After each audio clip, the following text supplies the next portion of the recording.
Hello everyone, welcome to your very own favourite education channel dear school. आज हम क्या पढ़ने वाले हैं? तो भाई आज हम क्लास 10th हिंदी की जो हमारे पास सेकंड बुक है जिसका नाम है कृतिका, उसको स्टार्ट करने वाले हैं। तो भाई हमारा फर्स्ट चैप्टर का नाम है माता का आंचल। तो आज हम इस चैप्टर को कंप्लीट करेंगे। इसके राइटर हैं शिवपूजन सहाय। तो चलिए इस लेसन को पढ़ना स्टार्ट करते हैं। तो भाई ये जो कविता नहीं, बड़ी बेसिकली पार्ट है हमारा, एक कहानी है। इस कहानी में हमें बताया गया है कि हम चाहे कितना ही अपने फादर के साथ फ्रेंडली रह लें, चाहे हमारे फादर ही हमारे बेस्ट फ्रेंड क्यों ना हो, लेकिन आखिर में आकर के हमें जरूरत किसकी पड़ती है? अपनी माता की पड़ती है। जरूरत इन द सेंस कि हमें चाहे पिता का कितना भी लाड प्यार मिले, लेकिन हमें हर दिन किसकी जरूरत होती है? माता की, ममता की जरूरत होती है। यानी जब हम मुसीबत में होते हैं, हमें कोई चोट लग जाती है, तो हमें सबसे पहले कौन याद आती है? हमारी माता याद आती हैं। भले ही वो हमें कितना ही डांटती हो, हमें लाड प्यार करती हो, डांटती हो, कुछ भी हो, लेकिन फिर भी हमें हमारी माता ही याद आती है, इरेस्पेक्टिव कि हमारे पिता हमें कितना लाड प्यार करते हैं। ठीक है, तो भले ही हमारे फादर हमारे बेस्ट फ्रेंड हो, लेकिन हमारी माता हमारे लिए हमेशा एक, माता का आंचल एक अलग ही प्लेस पर होता है जिसका कोई दूसरा सब्सटीट्यूट नहीं होता है। Even father's love even can not replace mother's love. ठीक है, तो मदर्स लव का पूरा एक जोनरा होता है और उसको आप कोई भी रिप्लेस नहीं कर सकता है। तो बेसिकली ये लेसन हमें यही पोर्ट्रे कर रहा है कि हमारे फादर हमसे चाहे कितने ही क्लोज क्यों ना हो, लेकिन हमारी मदर का जो लव होता है वो इनकम्पीटेबल होता है। मतलब उससे कोई कम्पीट नहीं कर सकता है, उसका अलग ही एक तरीके से जोनरा होता है। ठीक है, तो इसमें पूरा का पूरा हमें वही एवरीडे वाली लाइफ को दिखाया गया है कि जो हमारे यहाँ पे राइटर हैं उनके पिताजी क्या करते थे? सुबह ही सुबह नहाते थे, फिर नहा करके पूजा करते थे। अब जो लेखक है ये भी अपने पिता के साथ नहाता था और फिर उनके साथ बैठ करके पूजा करता था। अब देखो राइटर ये कह रहे हैं कि वो कंप्लीटली अपने पिता के साथ रहते थे। माता से केवल उनका इतना नाता था कि वो माता से दूध पीते थे। ठीक है, तो यहाँ पे उन्होंने बता दिया है कि वो माता से ज्यादा फ्रेंडली नहीं है। सबसे ज्यादा वो किसके साथ घुले मिले हुए हैं? वो अपने पिता के साथ घुले मिले हुए हैं, उनके साथ ही खेलते भी हैं। वो फिर नहा करके पूजा भी वो साथ में ही करते हैं अपने पिता के। ठीक है, उनके पिताजी उनको गोदी में बिठा करके, कंधे पे बिठा करके बाहर की सैर भी करवाते हैं। बहुत सारी विभिन्न चीजें वो बताते हैं लेसन में।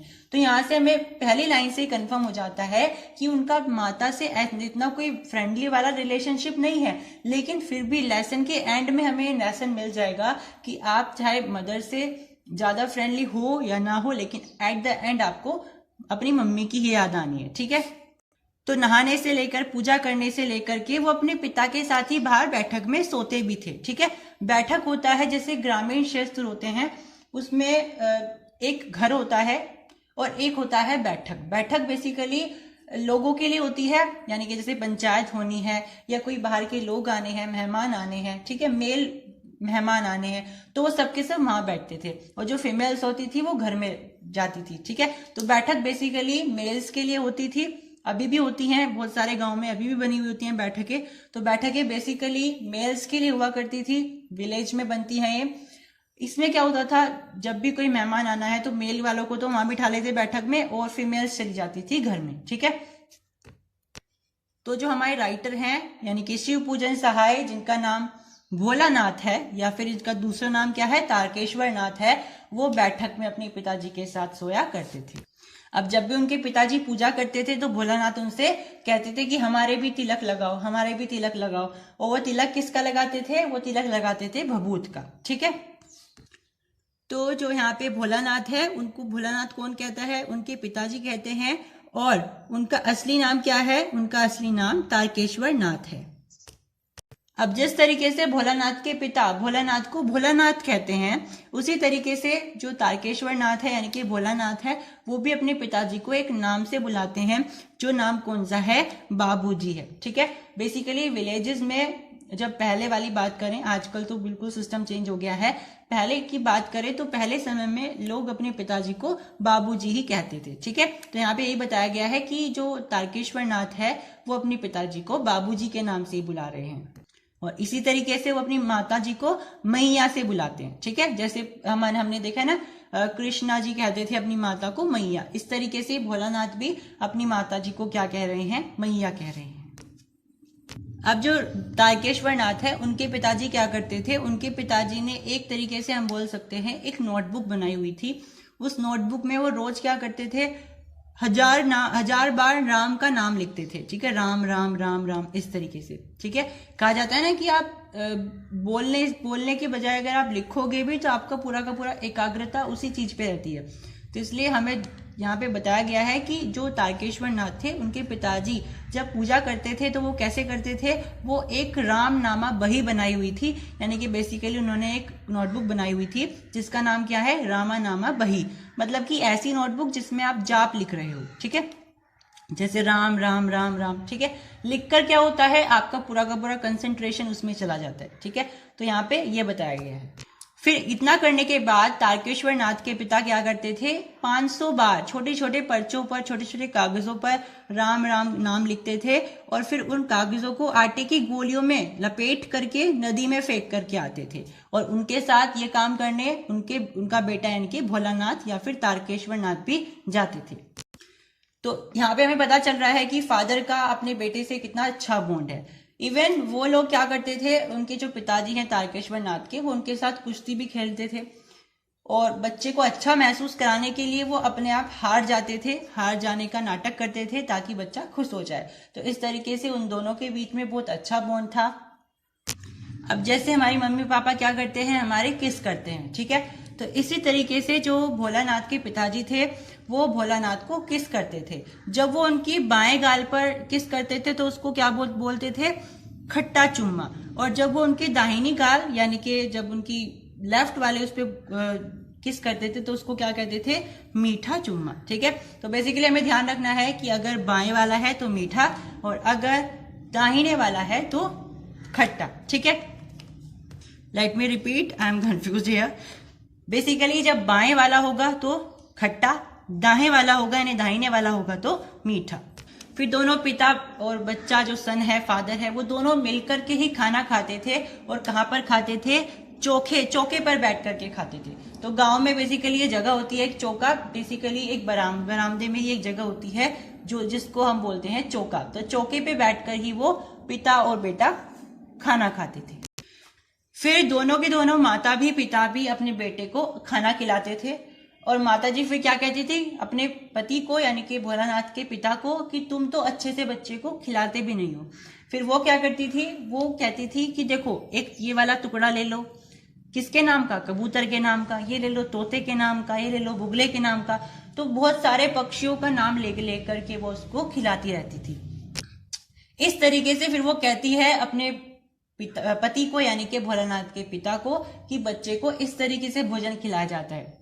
ठीक है, तो एक तरीके से बेसिकली वो यहाँ पे क्या कर रहे हैं, कहते हैं ना दैट इज हेल्दी फाइट, यानी बच्चे के लिए वो क्या कर रहे हैं, यहाँ पे इंजॉय कर रहे हैं।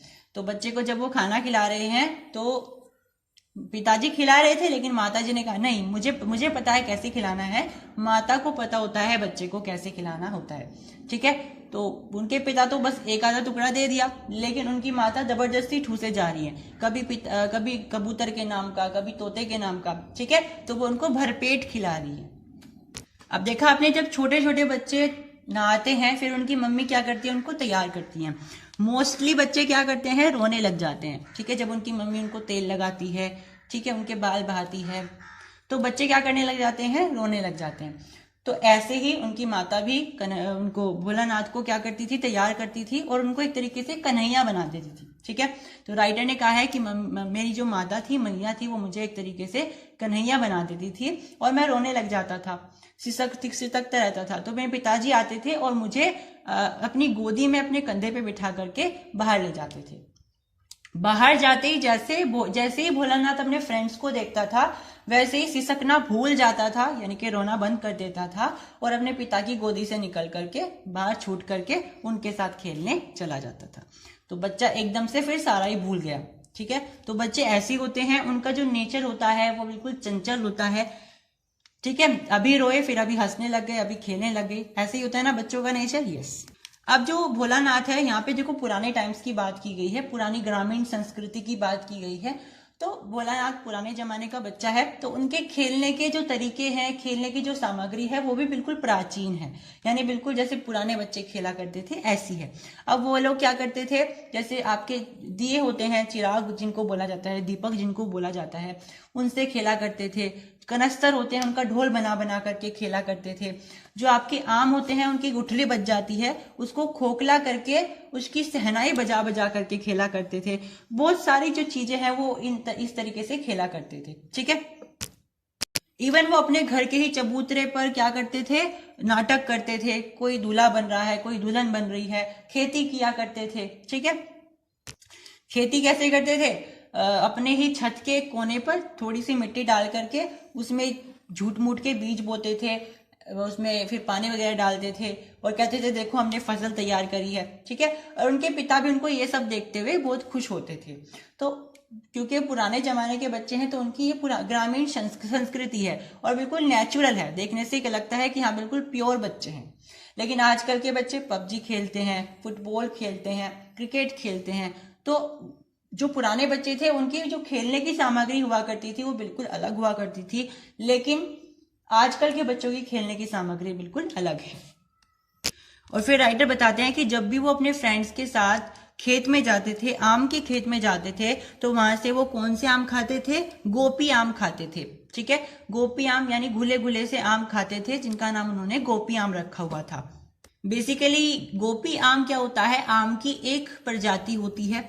जैसे बहुत सारे आम होते हैं, लंगड़ा आम होता है, चौंसे का आम होता है, ठीक है, और गुलाब जामुन वाला आम होता है, बहुत सारे आम होते हैं। ऐसी एक गोपी आम भी होता है। तो राइटर बताते हैं कि जब भी वो आम के खेत में जाते थे, तो वो घुले घुले कौन से आम खाते थे, गोपी आम खाते थे। और अपने फ्रेंड्स के साथ मिलकर के जो भोलानाथ है, वो कुछ जैसे उनके वहां पे एक मास्टर जी रहते थे, उनको परेशान करते थे। फिर उन्होंने उनको क्या किया, सजा भी दिलवाई थी मास्टर जी ने, ठीक है। उनको स्कूल में बुलाया गया था, लेकिन भोलानाथ के पिता उनको बहुत लाड प्यार करते थे, तो उन्होंने ज्यादा उनको कुछ कहा नहीं था। तो बेसिकली यहाँ पे हमें ये दिखाया गया था कि किस तरीके से पिताजी का उनके बेटे से कितना अच्छा बॉन्ड है। फिर एक दिन क्या होता है, वो एक खेत में होते हैं और वो क्या देखते हैं, एक बिल बना हुआ है। वो क्या करते हैं, उस बिल में पानी डालना स्टार्ट करते हैं, पानी डालते हैं डालते हैं डालते हैं। फिर वहां से क्या होता है, अचानक से एक बहुत बड़ा सांप निकल जाता है और उस सांप को देख करके वो बिल्कुल डर जाते हैं, ठीक है। इतने ज्यादा डर जाते हैं कि वो भागते भागते सब अपने अपने घर चले जाते हैं। और जो भोलानाथ होता है, वो इतना ज्यादा कांप रहा होता है, इतना ज्यादा डर जाता है कि वो फटाफट से घर में जाकर के अपनी मम्मी के गले लग जाता है। हालांकि वहां पे उसकी मम्मी भी थी, उसके पापा भी वहीं पे बैठे हुए थे, लेकिन वो जाकर के किसके गले लगा, अपनी माता के गले लगा। तो यहीं पे हमारे लेसन का मेन थीम आता है कि भाई हम चाहे अपने पिता से कितना भी लाड प्यार करें, हमारे पिता हमसे कितना ही लाड प्यार करे, लेकिन हमें दुख के समय किसकी जरूरत होती है, सबसे ज्यादा अपनी माता की जरूरत होती है, ठीक है। तो पूरे लेसन में क्या दिखाया गया कि उसके भोलानाथ का अपने पिता से कितना अच्छा बॉन्ड है, लेकिन एंड में जब उसे किसी की जरूरत थी, ममता की जरूरत थी, तब उसे कौन याद आया, उसकी मम्मी याद आई, ठीक है। तो आखिर में आकर के वो अपनी मम्मी के गले लग गया, तब उसे सुकून मिला, ऐसा लगा जैसे मरहम लग गया हो उसके दुख पर।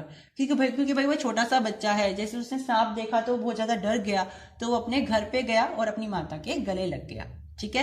तो यहीं पे हमारे लेसन की मेन थीम निकल करके आती है कि भाई हमारे पिता का हमारे साथ चाहे कितना भी अच्छा बॉन्ड हो, लेकिन हमारी माता का जो हमारे साथ बॉन्ड होता है उसको शब्दों में बयान नहीं किया जा सकता है। चाहे हम फ्रेंड्स की तरह हो या ना हो, लेकिन हमें कभी ना कभी इन द सेंस कि जब हम दुख पे होते हैं, अपसेट होते हैं, डिप्रेशन में होते हैं, ठीक है, नर्वस होते हैं, हमें किसकी याद आती है सबसे ज्यादा, अपनी मम्मी की याद आती है कि अगर उनका हग मिल जाए तो सब कुछ ठीक हो जाएगा, है ना, ऐसा ही होता है। तो बेसिकली इस प्यारे से लेसन में हमें यही दिखाया गया था कि माता का आंचल कितना इंपॉर्टेंट होता है और बिल्कुल प्योर रिलेशनशिप होती है, ठीक है। तो यहाँ पे हमारे